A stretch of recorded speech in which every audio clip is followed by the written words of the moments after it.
Qué importante es la comunicación, qué importante es poder hablar con libertad, poder decirnos las cosas. Ayer me decía un gran amigo, el doctor Pablo Chegaray, que hay una lindísima pieza musical de Atahualpa Yupanqui en la cual él plantea que el amigo es como un espejo. Uno en el amigo ve todo, ve las cosas buenas y malas que uno tiene, pero también ve las afinidades, las inquietudes, los deseos, la vocación. El amigo es el que se hace cómplice de lo que uno más atesora, valora, de las inquietudes que naturalmente nacen en uno. Ahí está el amigo. Y cuando una sociedad comienza a sentirse que eso no pasa, se va fracturando, se va deteriorando. Cuando hay cosas que no conviene decir, cuando se da la autocensura, cuando no, con esta persona no, porque sabes que es de izquierda y se va a sentir mal, si no, mirá que acá se te va a complicar, habla de otras cosas. Eso está sucediendo en Uruguay hace mucho tiempo. Y eso es la sociedad fracturada. Y por todas estas cosas que estamos hablando en el programa. Y se ven redes, gente que me respeta mucho, gente que me estima incluso, que aprecian el trabajo que estamos haciendo, y otros que me deploran, ¿no? Despotrican, me dicen de todo, se recontra enojan, están siempre ahí igual, pero están para retroalimentar su patología, la patología del enojo, del resentimiento, la bronca, la descalificación. Y todo eso no tiene nada bueno en términos humanos. Qué manera de perder el tiempo en esta fugaz vida, en esta temporalidad que nos otorga el hecho de vivir, en esta obsolescencia programada, como diría el doctor Claudio Rama. Si será importante hablar en serio de los temas, y como dicen los muchachos amigos que tienen un programa excelente, ir al hueso. Hay que ir rápido sin perder tiempo, no podemos perder tiempo. La situación del país, del mundo, está muy mal. Se está conspirando contra la libertad. Se está conspirando contra los modelos democráticos de libertad. Se está conspirando nada más y nada menos que contra el sustento de nuestros derechos, contra la única garantía que tenemos, que es el Estado de Derecho. Están deplorando el Estado de Derecho, y si deploran el Estado de Derecho, se cae a pedazos la calidad de nuestra vida y se concentra el poder en los ideólogos de los estados ideológicos. Y eso se está construyendo en Uruguay. Un estado ideológico por la vía de una revolución legal que también puede ser considerada una guerra civil legal, en tanto habemos personas que seguimos defendiendo el Estado de Derecho. Entonces se está en una guerra civil legal y en una guerra civil ideológico-institucional. Eso plantea el Frente Amplio como gobierno, ya alineado a los BRICS. Ya sé que suena raro, Ramón. No me tientes porque vos ya me conocés y, bueno, los que me conocen saben mi sentido del humor. Entonces van alineando a los BRICS y ¿qué va a pasar con los tratados de libre comercio con la Unión Europea y todas las condiciones que imponga? ¿Y qué va a pasar con un posible tratado de libre comercio con Estados Unidos o con Australia o con Nueva Zelanda, con el Reino Unido, con Corea del Sur, con Japón, con Taiwán? ¿Qué va a pasar? ¿Con El Salvador? ¿Se pueden combinar? ¿Con los países del Pacífico? Porque no se van a alinear a los BRICS, porque los BRICS están creados para competirle de modo enemistoso a los capitales occidentales y al mercado occidental, a toda esta cadena económica de valor que te expliqué hace un rato. Es evidente que el modelo económico que este gobierno está planteando, es decir, el modelo antieconómico que está planteando, va a correr los capitales, se van a ir, porque es un modelo inflacionario que apunta a la hiperinflación.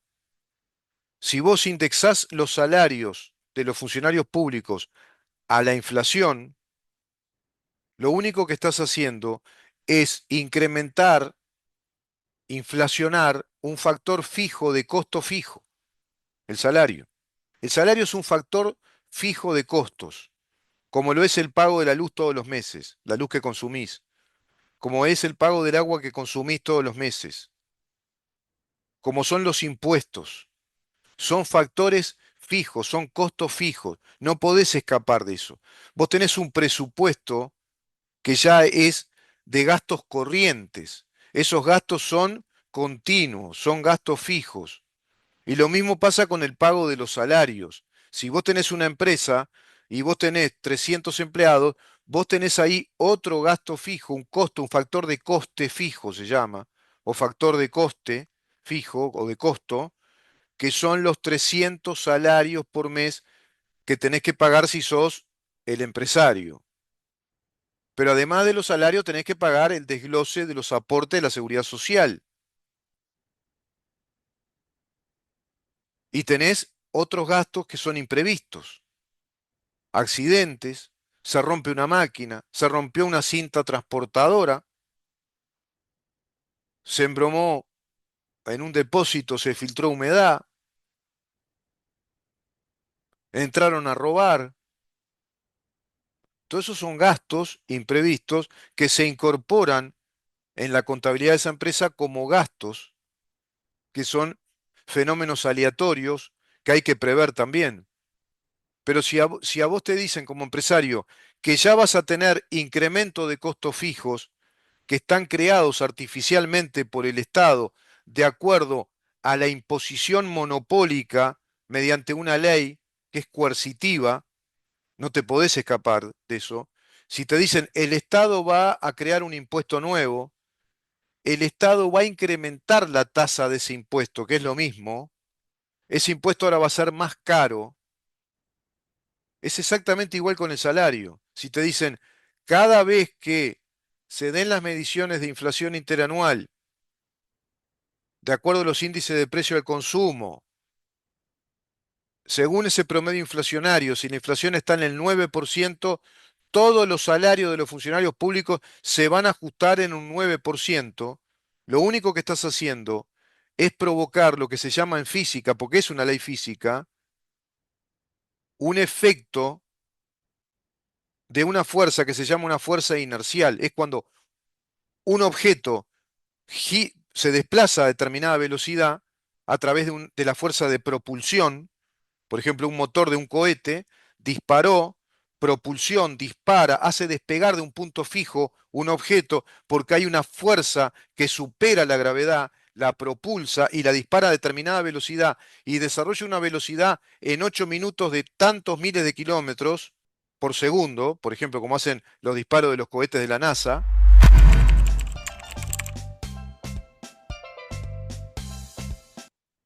que llegan a 32.000 kilómetros. Cuando ese motor se apaga, ese objeto sigue disparado por la fuerza inercial de la propulsión. Eso es lo que hace el incremento de los salarios a la inflación. La inflación es el motor que dispara en la propulsión, o sea, todo se inflacionó. ¿Por qué? Porque el Estado es caro, porque el Estado tiene muchos impuestos, porque el Estado paga muchos salarios, porque el Estado le falta infraestructura, porque el Estado está endeudado. El Estado tiene un déficit fiscal del 4,2%, es decir, de todo lo que produce cada año, debe 4,2% de ese volumen total.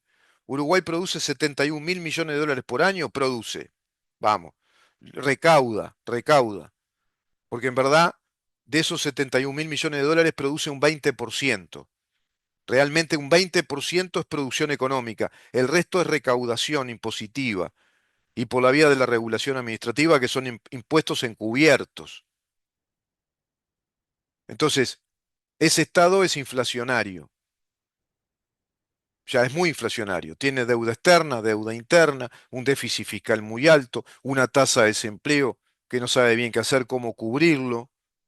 Va a seguir creando más burocracia, tiene sindicatos extorsivos que paralizan la actividad económica. estropean empresas como estas de autopartes que tienen que hacer todo a tiempo y estropean su producción, entonces estropean su economía, su prestigio, van a bajar las cotizaciones en las bolsas de valores, se desacreditan y se tienen que ir. Más desempleo. Ahora, con todo eso, si vos a ese proceso, ya ese modelo inflacionario, le estás diciendo que le vas a agregar un combustible más, le vas a inflacionar los salarios al mismo precio de la inflación, inercialmente, es decir, se dispara ese movimiento inercial hacia más inflación y más inflación, porque ahora el costo del Estado crece al nivel de la inflación, dado que el volumen millonario de pago de salario de funcionarios públicos está inflacionado. Y eso se traslada a la actividad privada, por la vía impositiva, por la vía de la regulación administrativa. Entonces lo que dice O'Donnell es mentira, claro. Es el mago de las indefiniciones verbales, pero sabe muy bien cuáles son las definiciones de hecho que se van a dar. Es el que está encargado de calmarnos, de meter la anestesia para que no nos asustemos mucho. Pero como yo no le tengo miedo al miedo, yo no le tengo miedo a tener miedo. Tenés que tener miedo. Yo le tengo miedo. Cuando voy al médico tengo miedo. Cuando me dicen que me van a hacer placa, ecografía, pa, me van a sacar una foto por dentro. Yo qué sé. No sé lo que van a encontrar. No tengo idea. Tengo miedo de saber y de explorar qué puede pasar dentro de mi cuerpo. Y lo mismo cuando veo cosas que están mal hechas, claro que me da miedo lo que se viene. Porque incluso no puedo evaluar todo a ciencia cierta, todo lo que se va a venir. Todas estas alianzas malditas, expulsar empresas para que vengan otras de Rusia, de China, más desempleo, concentrar el poder económico y político en el Ejecutivo. Mirá, cuando se plantea, por ejemplo, un impuesto del 1% a las empresas más ricas, ¿qué les va a hacer? ¿Viste? ¿Qué va a pasar? No pasa nada. Tienen altas ganancias. Te meten ese verso, esa estupidez. Es ignorancia eso, ignorancia económica. Los sindicatos plantean, los que roban, el Zunca que roba plata, plantea eso. Los sindicatos de AEBU que roban plantean eso. Los sindicatos plantean que la ocupación sea una extensión del derecho de huelga y que se aplique un impuesto del 1% a las ganancias de las empresas más ricas del Uruguay. Qué tilingos, ¿no? A las empresas más ricas, ¿viste? A lo más rico hay que sacarle plata. Parece el comentario de un gurí, no sé, no, pobres gurises, los gurises no piensan así ya, son más inteligentes. Parece el comentario de una chiruza de barrio, yo qué sé, de dos borrachos en un bar. Ah, viste esto de los capitalistas, viste, se llenan de guita, viste. Toda esa estupidez, resentimiento, ignorancia. Ah, no, y que pague lo que tiene más, viste, como hacía Tabaré Vázquez. Que pague el que tiene más, paga el que más tiene, que menos tiene. Mentira, todo mentira además. Terminan pagando lo que menos tienen. Porque si a vos te funden empresa, las empresas se van. Te quedás sin trabajo, el Estado te va a pagar menos seguro de paro por 6 meses. Y después arreglate. Y yo qué sé, te tendrás que ir del país si sos joven. Si no tenés artrosis, si no tenés inflamación recurrente, yo qué sé, si no tenés un poco de diabetes, si ya estás viejo, la quedaste. Ahora, si sos joven y todavía tenés fuerza para estar tirando 20 años más físicamente, si te agarra a los 40, ponele, y estás más o menos bien conservado porque te cuidaste, hiciste deporte y comiste bien, y te vas a tener que ir. Agarrar las cacharpas. Si estás casado, agarrar a tu esposa joven y te vas con tus hijos. Porque acá no vas a poder hacer nada. Si van a fundir todo, a no ser que seas comunista, Tupamaro, estés integrado al Poder Ejecutivo o al Poder Legislativo. Y ahí sí, hasta ahí, incluso sabés lo que puedes hacer. Y evadís impuestos y todo. Evadís impuestos, te construís una casa y después decís que sos pobre y que no la pudiste pagar. Y construís otra casa para tu hija y decís que como eras pobre, vos hiciste ladrillo por ladrillo, ¿viste? Eras pobre. Y sos diputado después, o sos diputada. Sos ministro, pero después como quedas repegado, dicen, no, no, salí porque ya es demasiado, ¿viste? Que estamos quedando repegados. Quédate ahí, quédate como diputada. Cecilia Cairo, ¿no? Un caso. Rodrigo Arín, construyendo casas y no las declara y es el director de Oficina de Planeamiento y Presupuesto. ¿Vos te crees que las empresas no saben todo eso? ¿Ustedes se piensan que el empresariado uruguayo, asesorado por grandes economistas, por juristas, informes desde el exterior, las estadísticas que consultan todo el tiempo, cómo están los movimientos en bolsa de sus empresas? Muchas de ellas son filiales, son franquicias, otras son filiales directamente. Son empresas subsidiarias de empresas que son casas centrales, que se instalan acá tomando en cuenta la regionalidad para crear una cadena económica regional, todo eso que viene estudiado desde la época de Rostow. Pero anda a explicarle a estos anormales que ustedes votaron para que nos gobiernen y ni siquiera nos dejen el vino lija en la damajuana. Es un desastre esto. Impuesto a las empresas más ricas. Hace, por otro lado, hace ajustes presupuestales por su cuenta. Por su cuenta hace ajustes presupuestales. Y Olesker sale a decir otro disparate más. Es el reino del disparate. Olesker es el ícono del disparate y de la ignorancia. No, no, le erramos. Tecleamos mal. Tecleamos mal. No, no, los aumentos van a ser de 29.000 pesos, 26. No, no podés aumentar, Olesker. Eso es por ley. Es una ley que tiene que determinar a través de un informe técnico, de una auditoría, que debe además avalar la Oficina de Planeamiento y Presupuesto junto al Tribunal de Cuentas para informarle al Poder Legislativo si es necesario en esta rendición de cuentas incrementar algún gasto en ACE.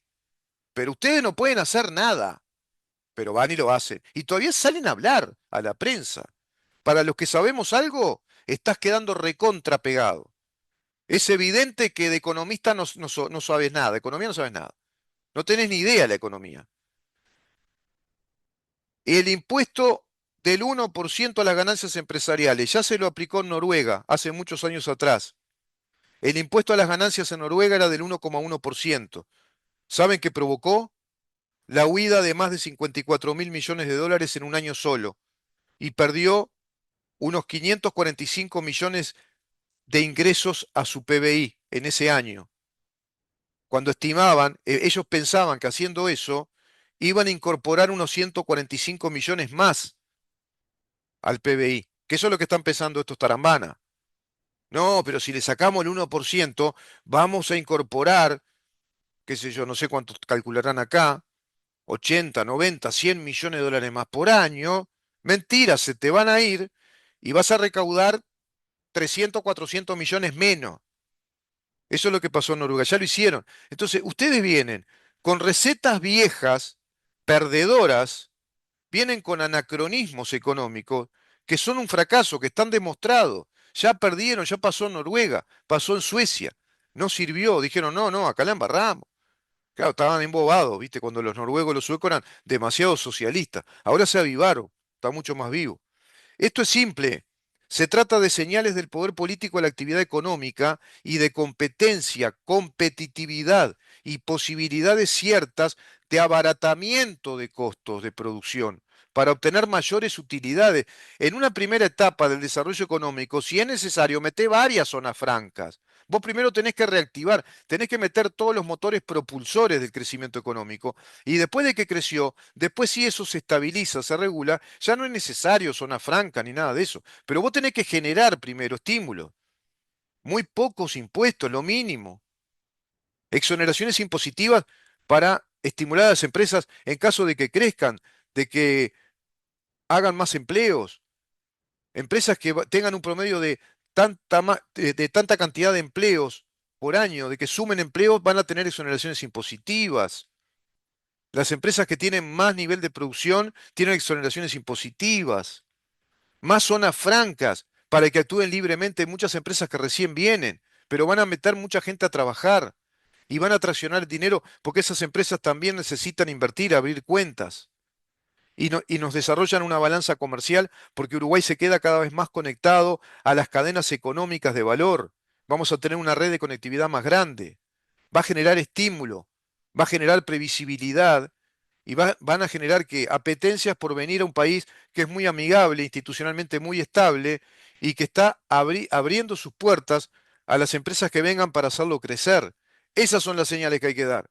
No hay mucha cosa, no hay que hacer usinas raras, ni crear una unidad para... No, no inventen más. No inventes más, Olesker, no inventes. Y no, no nos mientas más. No digas que vas a bajar, que no puede crecer la presión impositiva, la presión fiscal, si estás diciendo que vas a aumentar el techo de deuda. Si ya estás diciendo que vas a aumentar el gasto. Ya está. Si ya aceptaste indexar los salarios en el nuevo presupuesto para inflacionar más la economía, ¿qué va a pasar? ¿Van a aceptar también la ocupación? ¿Ya aceptaron que van a haber de tres vacantes entran tres. Ya no se reduce el Estado por ahí tampoco.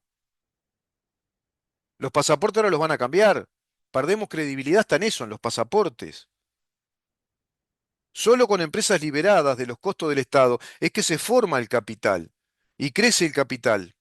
Al hacerlo, automáticamente crecen las fuentes de trabajo y también la exigencia de mayor calidad de mano de obra, además. Entonces, vas a tener que mejorar el sistema educativo, porque si no formás mano de obra calificada, las empresas tampoco van a venir, porque sería un país caro. Un país que no tiene formación de mano de obra va a tener que exportar mano de obra, es más caro. Entonces, tenés que tener un sistema educativo que sea pragmático, que esté ajustado a los tiempos y forme en técnicas, en oficios, en destrezas mecánicas, en destrezas informáticas, digitales, en destrezas eh, de todo tipo de oficios. Vas a tener que tener una mano de obra muy calificada, vas a tener que formar más y más ingenieros, más y más arquitectos, más biólogos, más bioquímicos, para que el país se desarrolle, más y más matemáticos, más economistas de verdad, economistas, juristas de verdad, o sea, verdaderos doctores del derecho, expertos científicos del derecho para un Estado de derecho. Si no, no crece el Estado. ¿Sobrevendrá el diálogo social con la reforma de la seguridad social? Pregunta retórica, ¿no? Es más retórica que cierta, porque, como pregunta, digo, porque se va a dar, es un hecho, que volverán a tratar el tema de las inversiones de las AFAPs, los fondos de inversión y el sistema del pilar individual de los ahorros dentro del régimen de la General de la Seguridad Social. Eso se viene. Es increíble que traigan estas recetas truchas, viejas, fracasadas, y las traen para acá. Somos los importadores de la chatarra, de la cosa vieja. Pensemos más que está cambiando el panorama mundial, ¿no? Argentina está en otro camino, tomó un rumbo hacia un modelo de desarrollo, Paraguay está haciendo lo mismo, en Chile parecería que puede ganar la derecha, tomarán un rumbo también, espero yo, hacia el crecimiento económico. Chile ya tiene un cierto crecimiento económico muy deteriorada por este desastre que es Boric, que ahora también plantea una cumbre de los BRICS y le plantean la guerra a Estados Unidos, la guerra a Estados Unidos. Y Uruguay inserto en ese panorama, ¿no? Uruguay en el contexto de los BRICS, haciéndole la guerra detrás de Lula con Tribilín, amparado por Lula da Silva, que además, viejo decrépito que ya se va Lula, ¿eh? Además. Vamos a quedar, pero agarrados de un pincel, agarrados de un pincel. Yo considero que Uruguay podrá cambiar todo este desastre si siguen cambiando los vientos políticos. Esto le respondo a otra persona. Esto me pregunta Juan. Entonces le digo, me dice, pero ¿podrá cambiar Uruguay? Entonces estamos en el horno, no, no hay posibilidad. Y así no, yo no veo ninguna posibilidad. Ahora, considero que Uruguay solo cambiará si siguen cambiando los vientos políticos desde los grandes países de la región, Argentina, Brasil, que cambie, que cuando caiga Lula, cambia Chile, Paraguay que está acá pegado y que hace fuerza, entonces, porque cambia la región, porque integra el Mercosur, entonces cambia Brasil, cambia Argentina como ya está cambiando, con Brasil, Paraguay, Chile, Panamá que se quiere incorporar al Mercosur, y bueno, Uruguay va a quedar agarrado de un pincel si quiere seguir jugando a qué, porque si cae Lula, los BRICS con Brasil, además los BRICS están desde hace muchos años y no funcionan, ¿viste? Es un fracaso. Solamente así, si cambian los vientos, ¿no? Considero que Uruguay solo cambiará si siguen cambiando los vientos políticos desde los grandes países de la región y en Estados Unidos, por supuesto, ¿no? Porque si en Estados Unidos vuelve el Partido Demócrata, marchamos todos. Si no, este país, y está perdido para mí. Está en la ruta hoy, está en la ruta hacia la estación Cuba o Venezuela. Esa es la estación. Estamos camino a eso. Vamos ahí. ¿Te gusta ese viaje o te querés bajar de este tren? Vamos en un tren a toda velocidad, ¿eh? La estación es Venezuela o Cuba. México también. que está muy comprometido con la cultura marxista, está recontra involucrado con la cultura marxista, ahora con la comunista que tienen de presidente, y el woke de la Agenda 2030, sede institucional del Foro de San Pablo, ¿dónde está? Ciudad de México. México que tiene los cárteles más grandes de la droga que colaboran con el lavado de activos de los partidos y los movimientos que integran el Foro de San Pablo, haciéndole la guerra a Estados Unidos, filtrando espías, filtrando agentes, filtrando narcotraficantes, filtrando el cártel de la droga de hace mucho tiempo en Estados Unidos. Estados Unidos es una sociedad clientelar de la droga, es una sociedad cliente en más de 22 estados con alto consumo de drogas. Lo que acá digo a grosso modo involucra la tecnología de la... Claro, porque ¿qué pasa con todo esto? Hay infiltración de inteligencia, de espías ilegales, de ciudadanos ilegales con falsa documentación, y todo eso ocurrió en Uruguay, sigue ocurriendo en una causa que es la de los pasaportes, que me voy a detener en esa causa en el día de mañana porque es muy grande. Voy a retomar este tema, cómo se da la industria del espionaje. Desde la Guerra Fría crece, se hace una industria muy profesional, muy sofisticada. En aquella Guerra Fría entre Estados Unidos y la Unión Soviética, entre los países del Pacto de Varsovia contra los países del mundo libre de la OTAN. Hoy la Guerra Fría es más compleja. Hoy es Rusia, China, Irán, Corea del Norte, Cuba, Venezuela contra Occidente. Irán, el yihadismo, los partidos políticos terroristas, movimientos terroristas como Hezbollah, Hamas, ISIS, los hutíes, todos tienen inteligencia. Son las inteligencias de espionaje, inteligencias militares, inteligencias policiales, inteligencias políticas que operan contra Occidente. Y ahí está la causa de los pasaportes truchos rusos, que es mucho más que una causa de pasaportes truchos que investigaba la fiscal Gabriela Fossati, a quien le abortaron la investigación en el gobierno de Luis Lacalle Pou. Mañana vamos a tratar ese tema en particular, para que vean todas las implicaciones que tiene esa causa, ese episodio histórico. Ese hito es prácticamente, a mi criterio, icónico de todo lo que sucede en Uruguay y en la región, en esta guerra cultural que hay contra Occidente, contra la sociedad libre.